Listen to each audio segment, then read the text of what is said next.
stuck in life? This will keep your ambition burning. What if being stuck was the very spark your ambition needed? What if feeling stuck was the best thing that ever happened to you? I know, it sounds strange. Most people think being stuck means you're failing, that life is passing you by, that you're losing ground while everyone else moves ahead. But what if I told you that some of the greatest breakthroughs, the biggest life shifts, and the most powerful ambitions were born from moments when nothing seemed to move? Think about it. When a seed is buried in the dark, it looks like nothing is happening. But under the surface, forces are gathering. Roots are pushing down, energy is building, and when the time is right, that seed explodes into life. Feeling stuck can work the same way. It's not always a dead end, it's often a silent build-up. Here's the truth nobody talks about. Being stuck can be your body and mind's way of forcing you to slow down, rethink, and sharpen your direction. It's like life pulling you aside to say, you're running, but are you running the right race? In fact, research shows that periods of stagnation often precede bursts of creativity and motivation. Some neuroscientists call it the incubation phase, the moment your brain is working in the background while you think you're doing nothing. But here's the catch. Most people never make it past that stage. They panic. They give up. They start believing the lie that ambition is gone forever. That's why today's video is so important, because I'm going to show you how to turn those stuck moments into a launch pad. We're going to talk about why your ambition feels like it's slipping, and how to reignite it without burning yourself out. We'll explore the small but powerful habits that keep your inner fire alive, even when progress seems invisible. We'll look at why trying to force motivation can actually make you feel worse, and how shifting your perspective can create the energy you've been missing. And here's something you probably haven't heard before. Ambition isn't always about constant action.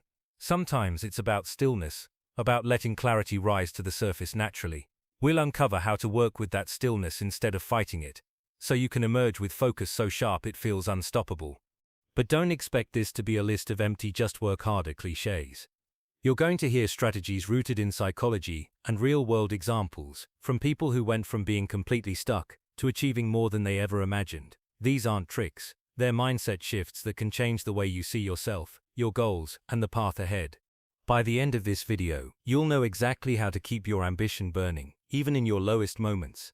You'll understand how to turn frustration into fuel, how to build momentum from nothing, and most importantly, you'll walk away with a way of thinking that makes feeling stuck a stepping stone, not a wall. So if you've been feeling like your life is frozen, if you've been doubting whether your dreams are even possible, stay with me, because the next few minutes could change the way you approach every challenge from here on out. Welcome to Intuition Decoded, the place where we take life's toughest questions and break them down into answers you can actually use. If you're ready to think differently, grow stronger, and see possibilities you didn't know were there, make sure you subscribe right now and turn on the notifications so you never miss a moment that could change everything. Let's begin. Before we talk about the fire that drives you, let's talk about the fuel that keeps it alive. Most people think it's willpower. They imagine ambition as this constant push, a daily grind where you clench your teeth and force yourself forward no matter how you feel. But here's the truth. Willpower is a short-term battery. It runs out. It's not built for the long game. If all you rely on is raw willpower, sooner or later, you hit the wall. You wake up one morning, and you just can't push anymore. That's when frustration sets in. That's when you start thinking, maybe the dream wasn't meant for you. But what if I told you that the real secret to lasting ambition isn't about pushing harder, it's about thinking smarter? Studies have shown that people often underestimate the role of wisdom in staying motivated. Wisdom is the ability to step back and see the bigger picture. It's knowing when to rest, when to adapt, and when to redirect your energy. Willpower might get you through a day, but wisdom shapes your years. Think about it. Like this. Willpower says, keep running. Wisdom says, check the map. Willpower says, do more. Wisdom says, do what matters most. When you combine both, you're unstoppable. But when you only lean on willpower, you risk burning out before you even see the results you've been working for. This is why some of the most successful people don't work themselves into the ground every single day. They choose their battles. They understand that strategic breaks can build more momentum than constant mindless effort. They're not weaker than the rest of us. They're smarter about how they spend their energy. And here's where another key strategy comes in. Micro-milestones. If wisdom gives you the map, micro-milestones are the little markers that keep you moving toward your destination. We've all heard the advice, set big goals, and yes, That's important. But here's the problem. When a goal is too big and too far away, your brain struggles to connect today's effort to tomorrow's reward. You end up feeling like you're working in the dark. Breaking your goals into small, clear, meaningful steps changes everything. Instead of staring at a mountain and wondering how you'll ever climb it, you focus on reaching the next rock, the next ledge, the next view. Each time you hit one of these micro-milestones, your brain gets a hit of dopamine, the chemical that makes you feel rewarded and driven to keep going. Let me give you an example. Say your dream is to write a book. If you set a goal like finish my book in 6 months, it sounds exciting, but also overwhelming. Now break it into micro-milestones. Outline the first 3 chapters by Friday. Write 500 words every morning. Review your draft at the end of each week. Suddenly the impossible feels possible. You're no longer staring at an endless task. You're completing achievable wins every single day. The beauty of micro-milestones is that they keep your momentum steady. Instead of waiting months to feel the satisfaction of progress, you feel it every few days, even every few hours. This is how you keep the flame alive, by feeding it small, steady pieces of fuel, instead of expecting one massive log to burn forever. Psychologists say that our brains are wired to chase progress, not perfection. This is why celebrating small wins is so powerful. Every time you hit a micro-milestone, you're proving to yourself that you can move forward, even when life feels heavy. And that proof builds belief, and belief is the true engine of ambition. Now, here's where wisdom and micro-milestones work together. Wisdom helps you decide which milestones actually matter. It keeps you from wasting time on steps that look busy but lead nowhere. And micro-milestones keep you from freezing in place because the goal feels too big to tackle. The combination is powerful. Wisdom tells you where to go. Micro-milestones keep you going. And together, they make sure your ambition isn't just a quick spark. It's a fire that keeps burning. Because at the end of the day, ambition isn't about one huge leap. It's about 1,000 smart steps. Steps you choose with clarity, steps you take with purpose, and steps that remind you over and over again that you're not stuck, you're building. Sometimes the heaviest weight we carry isn't our circumstances. It's the story we tell ourselves about them. If your inner voice is saying, I must hustle, I have to keep grinding, I can't stop or I'll fail, you're creating a pressure cooker inside your mind. And here's the thing about that constant hustle narrative. It might keep you moving for a while, but it's also the fastest way to drain your energy, burn out, and start resenting the very dream you once loved. What if you changed that story? What if instead of I must hustle, you told yourself, I'm learning, I'm growing. The work you do isn't just a means to an end, it's shaping you. It's giving you skills, resilience and perspective you didn't have before. Every challenge isn't a wall, it's a lesson. That simple shift in language changes everything. Psychologists call this cognitive reframing. It's the ability to look at the same situation through a different lens. And when you change the lens, you change how you feel about the work. Instead of seeing your journey as a desperate race against time, you start seeing it as a process of becoming. And that mindset keeps you emotionally balanced, even when progress feels slow. Think about the people you admire most. The ones who seem calm under pressure, who keep showing up no matter what. They've mastered this skill. They know that if they attach their worth to constant achievement, they'll forever feel behind. But if they attach it to growth, they'll always find meaning, even in the hardest moments. Now, here's the beautiful part. When you start seeing your journey as growth instead of just hustle, you naturally begin to notice and celebrate small wins. And those small wins, they're not just nice moments, they're chemical fuel for your ambition. Every time you acknowledge a small victory, finishing a task you've been avoiding, making one more phone call, writing a single page, even getting out of bed on a tough day, your brain releases dopamine. Thus the neurotransmitter responsible for pleasure, motivation and reward. It's the same chemical rush you feel when you accomplish something big, just in smaller doses. And here's the secret. Small doses, repeated often, keep your ambition alive far longer than one huge burst. Most people ignore these moments because they seem too small to matter. But that's like ignoring kindling when you're trying to start a fire. The big logs, the big wins are important, yes. But without the smaller sparks, the fire never catches. When you pause to recognize that you've made progress, even a tiny bit, you're telling your brain, this is working, keep going. And the more you notice those wins, the more your brain craves the next one. This creates a feedback loop that builds momentum. Suddenly you're not forcing yourself to move forward, you're pulled forward by the satisfaction of progress. Imagine you're climbing a mountain. If you only focus on the summit, every step feels exhausting, because you're constantly measuring the distance you haven't traveled. But if you stop every so often to look back at how far you've come, you realize you're already higher than you thought. That realization gives you the energy to take the next step. This is why shifting your narrative is so powerful. When your story changes from "I'm not there yet" to "I'm moving, I'm improving," you stop seeing small progress as failure. You start seeing it as proof. Proof that you're capable. Proof that your effort matters. Proof that you're becoming someone stronger, wiser, and more determined every single day. And here's the magic. When you celebrate small wins and reframe your journey as growth, you stop fearing the slow days. You stop panicking when life feels like it's moving in inches instead of miles, because you know that inches add up. Steps become strides, and strides become breakthroughs. We live in a culture that glorifies the grind. The late nights, the endless to-do lists, the idea that if you're not exhausted, you're not working hard enough. But here's the truth most people don't want to hear. Ambition without rest is a ticking time bomb. You can sprint for a while, yes. You can push past your limits for a season. But if you don't stop to recharge, your body and mind will eventually stop for you, and it won't be on your terms. Real ambition isn't about seeing how much you can endure before you collapse. It's about building a rhythm that allows you to keep going for as long as it takes. The most successful people in the world understand this. They know that rest isn't a reward you give yourself after the work is done. It's part of the work itself. Rest sharpens you. It restores creativity. It keeps your focus from dulling and your passion from fading. Think of ambition like a flame. If you feed it too much fuel too fast, it burns too hot and too quickly. It doesn't last. But if you give it the right amount of air, the right balance of fuel, it burns steady. It stays alive.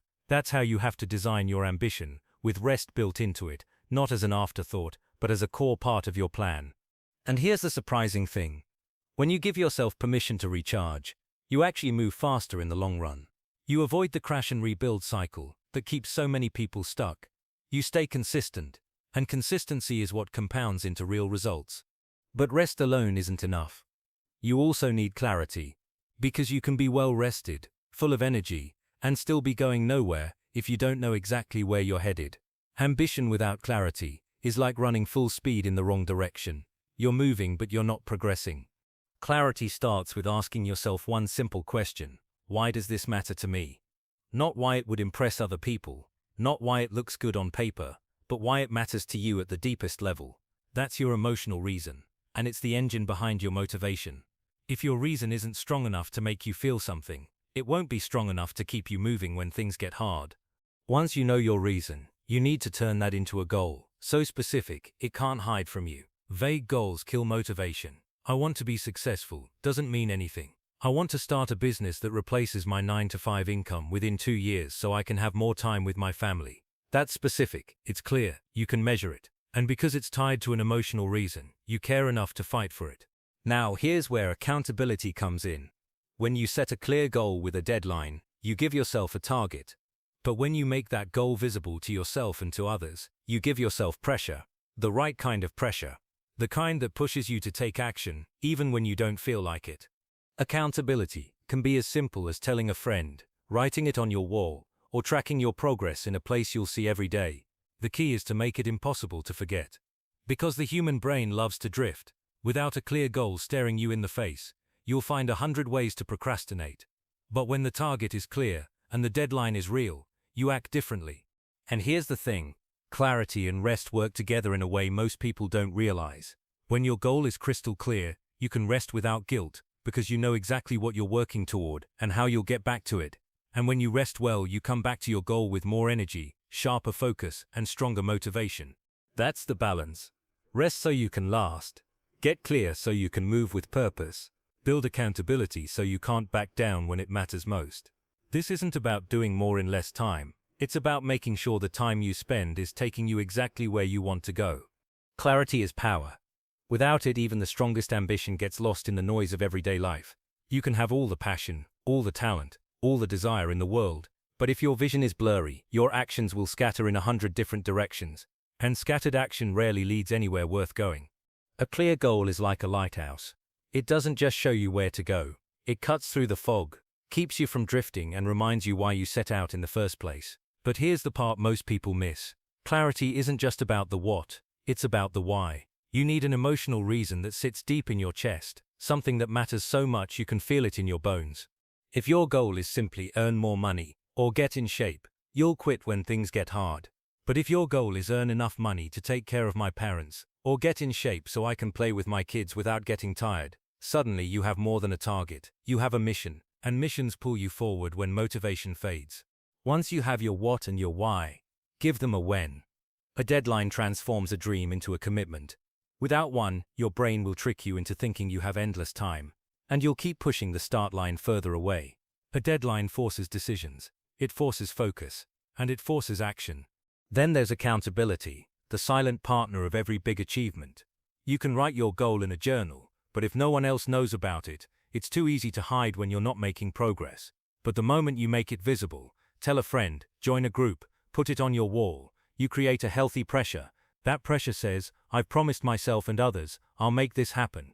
And when the world knows you're aiming for something, you rise to meet it. But here's the truth that even the most driven people sometimes forget. You won't always be moving at full speed. There will be days when you feel like you're walking through mud, weeks when nothing clicks, months when your energy feels drained, no matter how clear your goal is. And in those moments you have a choice. You can fight harder and burn out, or you can surrender and reset. Surrender doesn't mean giving up. It means loosening your grip just enough to let your mind and body breathe. Sometimes the best way to move forward is to stop forcing yourself forward. Life has its own rhythm, and not every season is meant for sprinting. There are seasons for planting, and seasons for waiting, seasons for pushing, and seasons for letting things unfold. Think about the ocean. Waves crash hard against the shore, then they pull back. That pullback isn't failure, it's what gives the next wave its power. Your ambition works the same way. You can't be in the crashing phase all the time. The pullback, the pause, is where you regain strength, find perspective, and realign with your why. This is where trust comes in. Trust that a temporary slowdown doesn't erase your progress. Trust that a moment of stillness can be exactly what you need to see the next step clearly. When you stop panicking about being stuck, you free up energy to notice the opportunities you couldn't see before. Sometimes ambition revives not because you push harder, but because you allow space for it to breathe. The mind has a way of solving problems in the background when you're not obsessing over them. That's why breakthroughs often come in the shower, on a walk, or during a quiet moment. The pause isn't wasted time, it's fertile ground. So, create your clarity, build your accountability, but also give yourself the grace to step back when your fire dims. Trust that the pause is part of the process. And remember, when the wave comes back, it often comes back stronger. Every season of feeling stuck, every moment of doubt, every pause you take, it's all part of the journey. Your ambition isn't gone, it's waiting for you to feed it with clarity, wisdom, and the courage to keep moving, even in small steps. You are not behind, you are building, and the very fact that you're here watching this means you haven't given up on yourself. If this message spoke to you, let it be your reminder. Your fire is still burning, now it's time to fan the flames. If this lit even the smallest spark in you, imagine what we could build together. Subscribe and let's keep the fire alive. If you found value in this video, give it a like. It helps more people find these words when they need them most. And don't forget to subscribe to Intuition Decoded for more insights, inspiration, and the tools you need to keep your ambition alive. Your next chapter starts now.